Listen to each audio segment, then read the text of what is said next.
What's going on, Bruins fans? Welcome back in to the UCLA Bruins Insider Podcast. I'm your host, Cade Nix, and we have a good one on the docket today. Week 1 of Bruins fall camp has officially come to an end, and with that, there are a lot of questions that arise concerning places on the depth chart, what necessarily this offense could look like, this defense, if there's any struggles there. From what we've been able to gather, there have been very limited media outings at these Bruins camps. Most of the practices are closed off to the media for whatever reason. They're being secretive there in Westwood and in Irvine where they're practicing now. So we kind of have to do with what we can get for now. But many of the questions that come in are surrounding the offense, and I think that's the primary focus for a lot of fans right now is this offense and how it's going to look. Especially when you consider all the transfers that were brought in. And one of the main questions that I've seen across forums and across Twitter is who exactly can we expect to be Nico's number one target? Now, we know that we have a good group of receivers this year for the Bruins, and there's plenty of healthy competition going on in that locker room to see who is going to emerge as Nico's number one target. And there's a couple of guys that have a chance to be leaders in the clubhouse by the end of the fall. And there's also a lot of guys that can sneakily make their way up that depth chart. One name that we mentioned on a previous podcast, Aiden Mizell, has reportedly had a great couple of practices with Nico, and them two seem in sync. Aiden Mizell has been getting consistently open according to the limited things that we've been able to see in practice. And he's been looking like he has a real connection with Nico throughout their fall camp so far. And then Mikey Matthews is also a name to watch. He's one of the lone returning receivers on this UCLA offense. So that extra chemistry that he's bringing from year to year with Nico from last year to this year could really come in effect as this race continues. But two of the guys that I think will kind of rise to the top as this thing goes on is the two guys that they're pushing out there as their ex-receivers, and that is Brian Rowe, the transfer from South Carolina, and James Madison transfer Landon Ellis. And we know, obviously, being a James Madison transfer has its perks right now. You have pretty much the entire coaching staff on your side because they know what you can do. Coach Chesney knows what you can do. But South Carolina transfer Brian Rowe is consistently a guy that they're putting out there on first team. And I think, cream will rise to the top in this case. And I think he's probably potentially the best receiver on the roster. I think him and Landon Ellis are the two best receivers that they have. So it could be a really interesting matchup to watch there. Another interesting matchup would be Samaj Morgan, the transfer from Michigan, maybe as that third starting receiver. Mizell and Mikey Matthews are kind of in that group of other receivers to hit that starting lineup. And so there's a good group of guys in this receiver room that are all going to be fighting for targets, obviously. But it's a lot of healthy competition going on. It's a good problem to have for the Bruins, having this many guys in that locker room. And then, as we talk about receivers and who will be the number one target, that brings up the question of what exactly this offense will look like. And as far as offensive game plan goes, there's not a lot of information out there as to what Bob Chesney's really thinking. But we can always assume that taking his former teams, looking at those, and then applying that over to this UCLA team is probably going to be our best bet.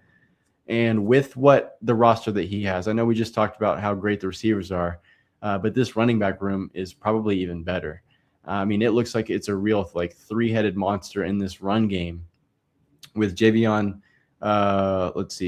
Wayne Knight, we know. James Madison transfer Wayne Knight. We've talked about him a ton. And then Anthony Woods and Javion Thomas. They should be a great trio for UCLA. And it can be a very dangerous run game in 2026 for the Bruins. According to Los Angeles Times, Chesney spoke to them on just how vital it is to have a healthy backfield. And these three guys, he looks forward to the competition between the three of them. He said, that room, I'm really looking forward to just seeing how they continue to gel together and grow and see who starts to emerge a little bit more. But at that position, it's very rare to make it through a whole season as a running back, so we're going to need them all. And he's exactly right. There's not a lot of shelf life for these running backs. Running back is a very injury-prone position. Wayne Knight has already been dealing with injuries throughout the spring. He's fully back now and fully going in fall camp. But to already know that he's been dealing with injuries in his career, it is relief. It is a good relief to have Anthony Woods and Javion Thomas as those guys probably behind him. I don't know exactly who would be starting. I would bet that Wayne Knight emerges from fall camp as the starter. I would put my money on that. But all three of these running backs will have a high volume of snaps, and they'll each get a good share of the snap count, and they'll all be instrumental in this season. But then when you talk about run game, you also have to take into account Nico's ability. I mean, this guy's a dual threat. We didn't see it a lot last year, so I think a lot of people forgot just how good he is at running the ball. But I urge all UCLA fans to go back and watch the Penn State game. That's a good one to go back and watch, and you can really see Nico's legs do a lot of the heavy lifting in that game and get the Bruins consistently out of trouble. And I would say that it probably would not be in the best interest of this team to only rely on his legs when things fall apart. I think using Nico throughout the season in designated running schemes and designated running plays can really play to the advantage of Nico Iamaleava's season as well as UCLA's as a whole.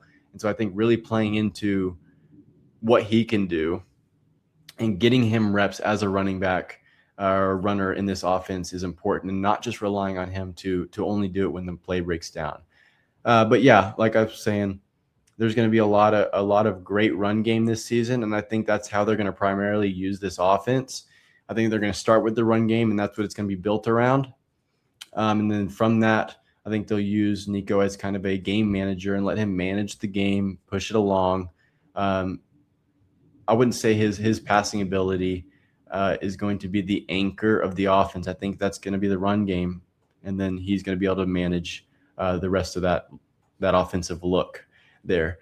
But when we look at the defense, I am a little skeptical on this run defense, just because it's kind of the same thing. We heard this similar story last season where we thought, UCLA's offense was going to be good and it was going to be a game changer for them. But in reality, I think the Bruins defense was just so bad that it made the offense look good in practice, and it kind of tricked a lot of people.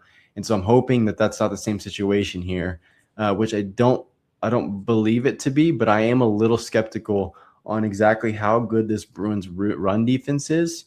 And I could foresee a lot of Big Ten teams having success running the ball against the Bruins. And so that is a little bit of an issue. And that's definitely something to be worried about if you are a Bruins fan.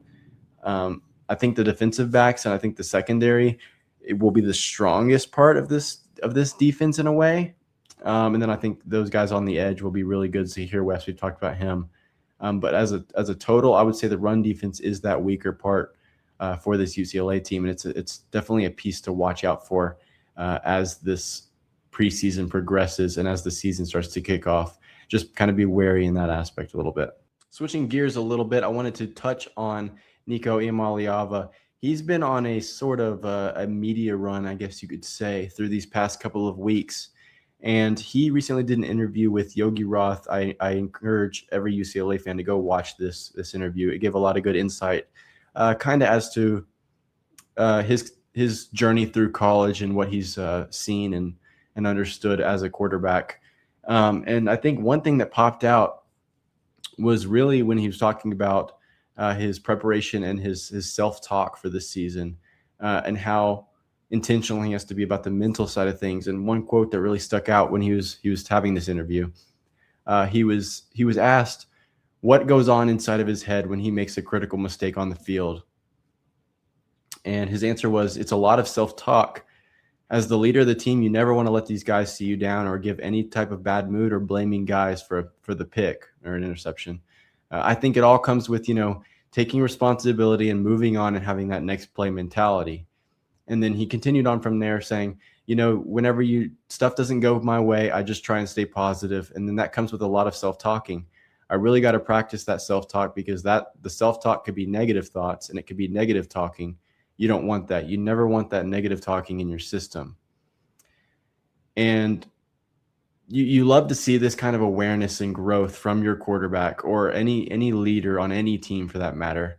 But Bob Chesney, you can tell he believes in Nico, and you can tell he believes on his progression. He spoke a couple of weeks ago before the beginning of fall camp and said that Iamaleava was a lot more comfortable in his leadership and that he continues to grow day in and day out. And in that same interview, Iamaleava recognized that as well, that he's growing in his leadership and especially what it takes to be a leader as a quarterback. And he said, I think I'm not very outspoken. I try to be more this year than last year, I can say, but I think I treat everybody with the same respect, and I feel like respect goes a long way. So I'd say I'm more of a lead by example. It's kind of cliche, but yeah, I think more so in the way I'm leaning into vocal leadership more and more. We know that Chesney believes in what Iamaleava can do, and this fan base has, I don't want to say picked him apart, but they've given him a rough go, especially last season as he took his first year with the Bruins on. But it is a nice and refreshing thing to see your quarterback being very optimistic about the season, and especially inside his own head. He's being very optimistic and aware of where he is at a quarterback, where he needs to grow, and what he needs to get better at. So I think that's just been a refreshing thing to see from the starting quarterback. And hopefully he can lean in and tap into those things and become a better quarterback overall for this program. And another thing that stuck out from that same interview was just how much Nico really respected and learned from mentors that he've had in his life. He mentioned Joe Milton and Matthew Stafford as being mentors throughout his college career, especially Joe Milton. He said that first year he just learned a lot under him. And he also, at the beginning of the interview, he gave a shout out and a mention to Derek Carr and said that he's very helpful, and he just loves to pick his brain, and it's going to be a good thing there. And so that's one thing that we've garnered from this first week of camp, is that Derek Carr can probably be a really big help. In case you missed it, Derek Carr is joining UCLA staff as a special advisor and will serve as an offensive advisor under Bob Chesney, and will be an excellent resource for Nico as he moves on through this year as the quarterback for UCLA. And so I think it's a great step in the right direction, and Nico's already acknowledging that it's a good thing for this program that Derek Carr is coming in, and he's been able to already. He's been there for a limited time, and he's already helped Iamaleava as he's progressed through this year in college football. And speaking of Iamaleava, turning over to another member in the family, Madden, that's one of the burning questions, is what do we know about this backup quarterback battle? And that's something that even Bob Chesney is getting questioned about throughout media days and throughout interviews. And the last time he was asked was a couple of days ago, I believe. And he said, nope, not at all. Nope, we're just continuing to ride. We're not making any decisions like that just yet. We're just trying to get reps and get it all on film. So he's been very non-committal on who this backup quarterback would be. But what we do know from what we've seen in practices is that it looks like it's a two-man battle between Nico's younger brother, Madden, and Ty Diefenbach, a Cal Poly junior transfer who's joined the Bruins this offseason. But it looks like it will be a two-man battle between the both of them. Both of them have been switching on and off within second and third team reps. And I think that's kind of how it's going to go throughout the rest of the preseason camp, and even maybe into the season, I would say, is just kind of flipping those guys back and forth until a decision is made. If there is one made in the near future, I wouldn't expect there to be one done in the near future. But it looks like Chesney is willing to give each of these guys an honest go at the position on the depth chart. And it looks to be a close race. I mean, I would have imagined coming in that it would have been Madden that would have won this race and been the backup quarterback. But Ty has come in, and he's been a potentially unknown player to many Bruins fans, and he's kind of given Madden a run for his money. But you have to take into account and wonder if there's any kind of social politics that play in with Madden being the younger brother of the starting quarterback. You don't want to make the starting quarterback unhappy by any means at any point, anywhere. And so you have to kind of wonder if that is at all a factor, if it can be a factor as we move into this season, but just something to keep an eye on. But it looks like that's where we're going to wrap it up. I'm again your host, Cade Nix, with the UCLA Bruins Insider Podcast. If you ever need any news, analysis, updates, roster news, anything like that, you go ahead and you go over to UCLA on SI for the latest. I'll be here every weekday for this podcast to get you the latest news on UCLA sports. If you wouldn't mind, consider subscribing to the UCLA Bruins Insider Podcast. But again, I'm your host, Cade Nix, signing off for now. I'll see you guys next time.